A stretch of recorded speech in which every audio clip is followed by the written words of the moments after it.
Habang may hininga sa'yo ako ay sasama. Habang mayroong lakas, pupurihin kita, Panginoong Jesus.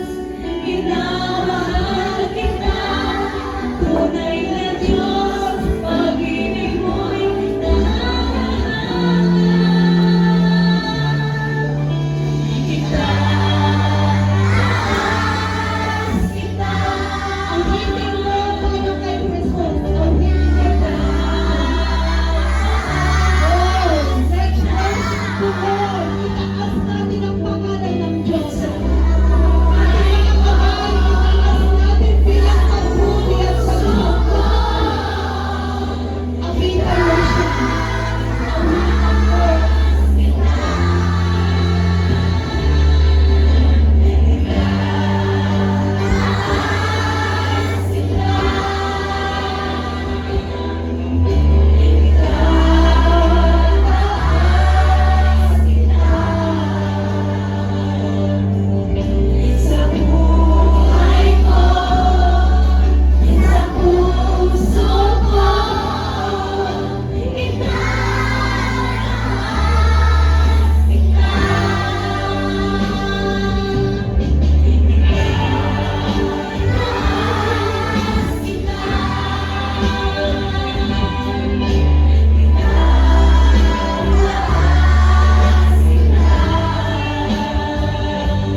Dakilang Ama, maraming salamat na sa iyong anak na si Jesus, kami ay nagkaroon ng karapatan bilang tawagin ka aming Ama. Ang mga batang ito, Panginoon, narinig nila ng mensahe, kasama na rin ang mga magulang na narito. Hinihiling ko na patuloy ka na mangusap sa bawat isa. Tulungan mo kami na maintindihan ang iyong mga banal na salita at tulungan mo ang bawat isa na pamuhayan ang mga ito upang ang landas namin, upang ang mga ginagawa namin sa araw-araw hindi mapariwara ang buhay ng mga batang ito, kundi lumaki sila na may takot sa iyo, nagagawa ng kabutihan para, Lord, sila ay lalaki na karapat-dapat sa iyo. Hinihiling ko sa sandaling ito, Panginoon, allow the power of your Holy Spirit to minister to them.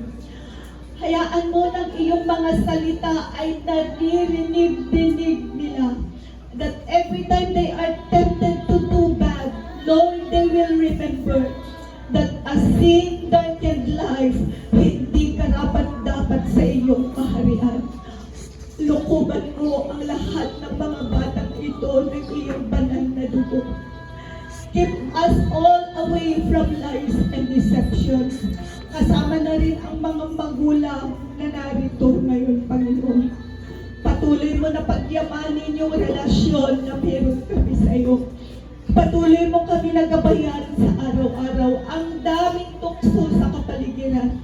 Ang daming mga bagay na maglalayo sa amin.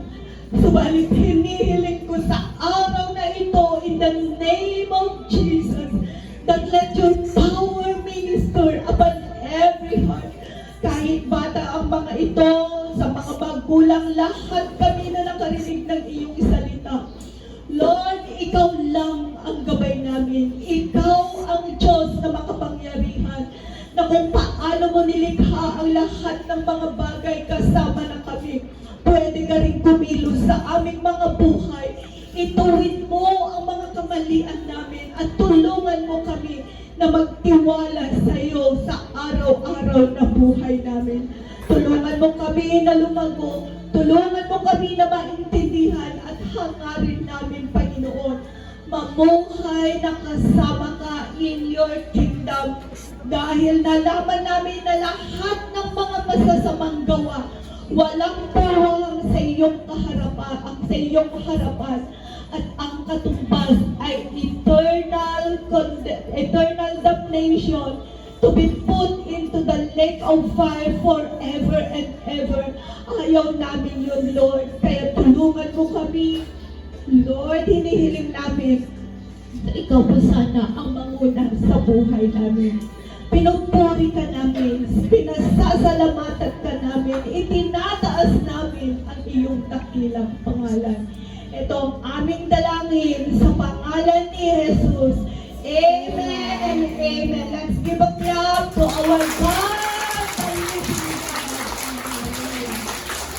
Okay.